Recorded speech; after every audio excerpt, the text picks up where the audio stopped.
ही गोष्ट उत्तराखंडच्या अमोलची आहे, जो एक धाब्यावरती काम करून आपलं पोट पाळत होता आणि गृहस्थीही सांभाळत होता. तसं तर अमोलचं या जगामध्ये कोणीच नव्हतं. त्याची आई लहानपणीच वारून गेली होती आणि त्याच्या वडिलांनी दारूच्या लतमध्ये आपलं जीवन समाप्त केलं होतं. यामुळे अमोल पूर्णपणे एकटा पडला होता. आई, पप्पा, तुम्ही कसे आहात? मला माहिती आहे की तुम्ही दोघं जिथं कुठं असाल खूप खुश असाल, माझ्या गोष्टी नक्कीच ऐकत असाल. तसं तुम्हाला एक खुशखबरी सांगायची आहे. आजच माझा रिझल्ट लागला आहे आणि मी चांगल्या नंबरांनी पास झालो आहे. आता मी हॉटेल मॅनेजमेंटचा कोर्स करणार, खूप पैसे कमवणार आणि रघु चाचांकडे जे आपलं हॉटेल गिरवी ठेवलं होतं ना, ते मी परत घेणार. खरं तर गोष्ट ही होती की अमोलची स्थिती नेहमीप्रमाणे अशी नव्हती. लहानपणी त्यांच्या वडिलांचं खूप मोठा बिझनेस होता, पण बोलतात ना, चांगल्या गोष्टींना नेहमी नजर लागते. अचानक अमोलची आई बिमार पडते आणि त्यांची हालत एवढी खराब झाली की अमोलच्या वडिलांना आपलं सर्व काही विकावं लागलं. यामध्ये त्यांनी आपलं हॉटेल पण गिरवी ठेवलं आणि त्या पैशांनी अमोलच्या आईचं इलाज होऊ शकेल. पण शेवटी एवढं सगळं करूनही आईला नाही वाचवू शकले. या दुःखातनं उभरण्यासाठी अमोलच्या वडिलांनी दारूचा सहारा घेतला. अमोल, अरे अमोल, जरा इकडे ये. काय झालं पप्पा? जेवलास का तू? नाही, अजून तर नाही खाल्लं. का? तुमची वाट बघत होतो. चला आत चला, मी जेवण लावतो. अरे त्या खाण्याचं काय करू बेटा? त्या जेवणात तुझ्या आईच्या हाताची चव नाही आहे. प्रत्येक वेळी मला नेहमी तिची आठवण येते. पण पप्पा, ह्याच्यासाठी नशा करणं तर चांगलं नाहीये ना. जर तुम्हाला काही झालं तर माझं काय होणार? हो, बरोबर बोलत आहेस तू. खूप खूप मोठी चुकी करत आहे मी. ठीक आहे, उद्यापासून ही दारू सोडली, पण तू मला एक वचन दे की तू एक दिवस आपलं ते हॉटेल रघुकडून परत घेशील. मी वचन देतो पप्पा. अमोलला खुशी होती की त्यांच्या वडिलांनी त्याला विश्वास दिला होता की ते दारू सोडतील. पण दुसऱ्या सकाळी जेव्हा अमोल आपल्या वडिलांना उठवायला गेला तर ते उठलेच नाहीत. बिचारा अमोल आता पूर्णपणे एकटाच राहून गेला होता. आईवडिलांच्या निघून गेल्यानंतर अमोलने शेवटी हार नाही मानली. आपलं शिक्षण आणि भविष्याची आपल्या स्वतःवरती घेतली आणि तो त्याच हॉटेलमध्ये काम करायला लागला जे रघु काकांकडे गिरवी होतं. तसं तर अमोल दिवस रात्र खूप मेहनतीने काम करायचा, पण त्या बदल्यामध्ये त्याला हजारो गोष्टींचा सामना करावा लागायचा. रघु काका, खरं तर मला तुमच्याशी काहीतरी बोलायचं होतं. हो हो, बोल, काय गोष्ट आहे? मला हॉटेल मॅनेजमेंटमध्ये दाखिला करायचा आहे, पण त्याचे फीस थोडे जास्त आहेत. तर मग तुम्ही मला थोडेसे पैसे देऊ शकता का? मी लवकरात लवकर पैसे देईन तुम्हाला. बिचारा अमोल पैशांच्या कमीमुळे कॉलेजमध्ये दाखिला घेऊ नव्हता शकत. त्याला खूप गरज होती. ह्याच्या व्यतिरिक्त पण अमोलची मदत करण्याऐवजी रघु काका त्याच्यावर ओरडायला लागलेत. काय बोललास तू? तुला पैसे हवेत? लाज नाही वाटत तुला असं बोलताना? एक काम तर तुझ्याकडून होत नाही. अर्धा महिना तर परीक्षेच्या नावावर गायब असतो. एवढे नखरे केल्यावर सुद्धा मी तुला पैसे देऊ? पण रघु काका, ते पैसे अभ्यासासाठी पाहिजे आहे, कोणत्या वेगळ्या कामासाठी नाही. नालायक, मला उलटे उत्तर देतोय. चल निघ इकडून, निघ. रघु काकांचं बोलणं ऐकून अमोल खूप मायूस होतो आणि त्याला काही समजूनच नव्हतं येत की तो काय करणार. शेवटी त्याला कॉलेजमध्ये दाखिला नाही मिळाला आणि यामुळे त्याचं स्वप्न चकनाचूर झालं. मला क्षमा करा पप्पा, मी कॉलेजमध्ये दाखिला नाही करू शकत.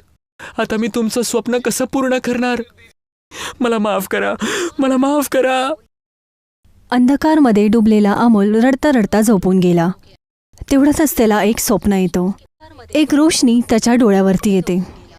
अमोल, बेटा अमोल, डोळे उघड बाळा. कोण आहे? मला ओळखलं नाहीस? पप्पा, तुम्ही? पप्पा, तुम्ही परत आले? तुम्ही मला सोडून नका जाऊ. मी थकलो आहे. या दुनियेत माझं कोणी नाही आहे.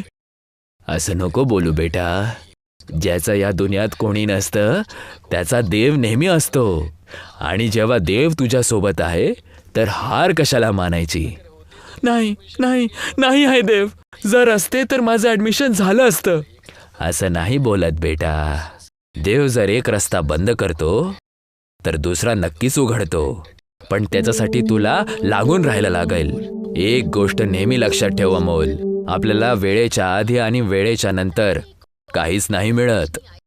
तेवढ्यातच एक जोरात रोशनी येते आणि त्यांचे वडील तिथून गायब होतात आणि तो घाबरतच स्वप्नातनं बाहेर येतो.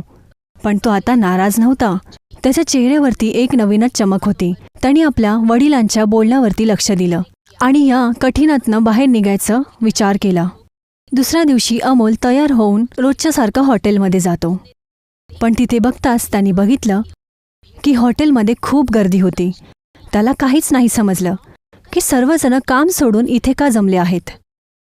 तो जसा तसा गर्दीतनं आतमध्ये जातो आणि आतमध्ये जाऊन तो आकस्मित होतो आणि तो बघतो टीव्हीचे प्रसिद्ध शेफ आज त्याच हॉटेलमध्ये आले होते ज्यामध्ये तो काम करायचा. ते तिथे आपल्या शोच्या विशेष भागाची शूटिंग करायला आले होते. बघा, शांत होऊन जा. तुमच्या सगळ्यांचा हा आदर पाहून मी खूप आश्चर्यचकित आहे. मला हे ऐकून खूप आनंद झाला की तुम्ही माझ्याशी एवढं प्रेम करतात. आता कामाची गोष्ट बोलू. ॲक्च्युली आम्ही इकडे एक स्पेशल एपिसोडच्या शूटिंगसाठी आलो आहोत. या एपिसोडमध्ये आम्ही देशाचे वेगवेगळ्या लोकल हॉटेल्समध्ये व्हिजिट करतो आणि तिकडच्या कुकला एक डिश बनवायचा टास्क देतो. जो पण ह्या टास्कला सगळ्यात भारी प्रकारे पूर्ण करतो त्याला आमच्या सोबत काम करायचा चान्स भेटतो. शेफचं बोलणं ऐकून अमोल खूप खुश होतो. त्याच्यासाठी हे खूप सुनहरा अवसर होता आणि तो ह्याला कोणताही परिस्थितीत गमावू नव्हता शकत. शोच्या स्पेशल सेगमेंटची शूटिंग चालू झाली होती आणि सर्व प्रतिद्वंदीला एक टास्क दिला होता, पिझ्झा बनवणं. अमोल आणि त्यांचे सर्व साथी पूर्ण लगननी काम करत पिझ्झा बनवत होते. अमोलही जी-जाननी मेहनत करत होता. वाह, काय नजारा आहे. जसं की तुम्ही बघत आहात मित्रांनो, आपले सगळे प्रतिभागी जेवण बनवण्यात व्यस्त आहेत. पण लक्षात ठेवा, त्यांना फक्त पिझ्झा नाही बनवायचा आहे, पण त्याला रचनात्मकताचं स्पर्श सुद्धा द्यायचं आहे. कारण हे मामूली डिश एक भारी अनुभवमध्ये बदलून जाईल आणि आपल्याला मिळून जाईल आपला पुढचा शानदार शेफ. शेफचं बोलणं ऐकून अमोल एका वेळेला थांबला आणि त्यांनी बघितलं बाकी सर्व प्रतिभागी फक्त पिझ्झा नाही बनवत आहेत, उलट आपली अनोखी रेसिपीही जोडत होते. हे बघून अमोलचं लक्ष दुर्लक्ष होतं आणि त्याला समजत नव्हतं की आता काय करेल. त्याला असं वाटायला लागलं की हा क्षण त्याच्या हातातनं निघून जाईल. पण तेवढ्यातच त्याच्या मनामध्ये एक विचार येतो, जर मी पिझ्झाला एक वेगळ्याच प्रकारे पेश केलं तर. अमोलने लगेचच मैदा, मसाला, सोडा आणि लिंबूचा रस खास बेस तयार केला आणि मग त्यांनी त्या बेसवरती आम, तुलसी, चीज, कंदुकस, खीरा आणि बर्फीला टमाटर चटणी टाकली. सोबतच हिरव्या भाज्या, सॉस आणि मिओनीजचा उपयोग करून त्यानंतर अमोलने मैद्याचा एक नवीन बेस तयार केला. पहिल्या टॉपिंगवरती ठेवून चारही साईडनी चिपकवून दिलं आणि लगेचच काही क्षण न गमावता त्याने ते ओव्हनमध्ये टाकलं आणि चमत्कार झाला. बेक झालाच तोच पिझ्झा एकदम फुग्यासारखा फुगून आला. जे कोणी बघत होतं एकदम दंग झाले. त्यांना समजूनच नव्हतं येत की अमोलने असं काय केलं. अमोलच्या या नवीन प्रयोगाला सगळेच चकित होतात आणि आता निर्णयाचा वेळ आला होता. शेफनी एकेकाचा सगळ्यांचा पिझ्झा टेस्ट केला. वाह, एक नंबर.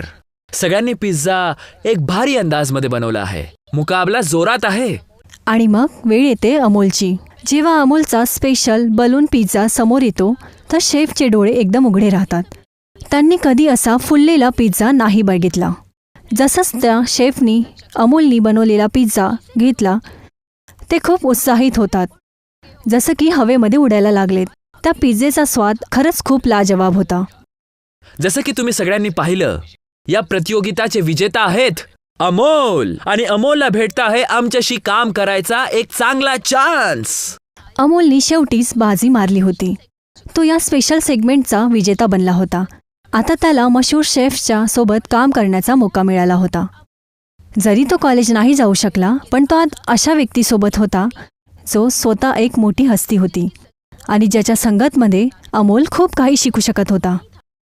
आता तो दिवस दूर नव्हता जेव्हा अमोलच्या वडिलांचं हॉटेल तो परत घेऊ शकला असता आणि आपल्या आईवडिलांचं स्वप्न पूर्ण करेल.